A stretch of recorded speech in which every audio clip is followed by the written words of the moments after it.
Le soir étant venu, la barque était au milieu de la mer, et Jésus était seul à terre.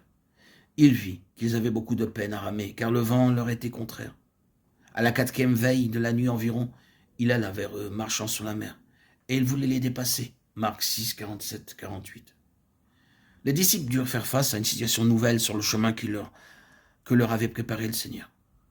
Et le soir était venu. En d'autres termes, le ciel s'obscurcissait et la barque était sur la mer.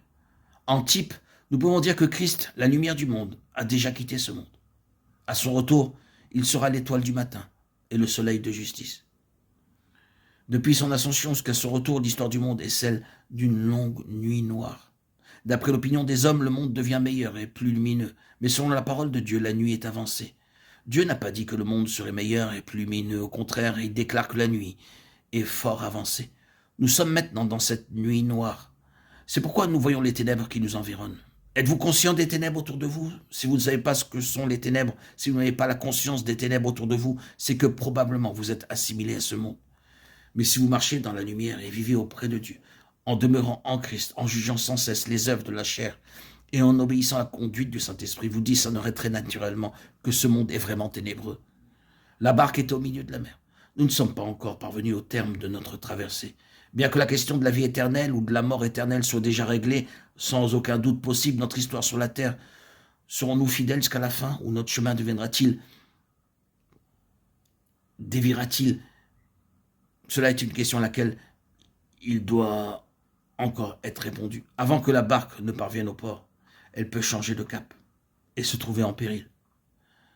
Nous ne devrions pas être sûrs de nous-mêmes au point de penser que notre destinée est déjà toute décidée, bien que le fait d'être dans ce voyage soit un sujet de se réjouir. La question de notre navigation et de son aboutissement demeure encore posée. Que rencontrent-ils d'autres sur leur chemin? Ils étaient dans la détresse en ramant, car le vent était contraire, rappelle l'Écriture. Évidemment, si la direction vers laquelle vous allez est contre le vent, la direction opposée doit être avec le vent. C'est ainsi que dans ce cas présent, les disciples du Seigneur qui naviguaient du nord-est vers le sud-ouest avaient le vent contraire. Tandis que s'ils l'avaient fait dans le sens contraire, le vent aurait été favorable. Beaucoup trop de chrétiens naviguent seulement avec le vent. Il serait étonnant qu'ils soient sur le chemin préparé par le Seigneur.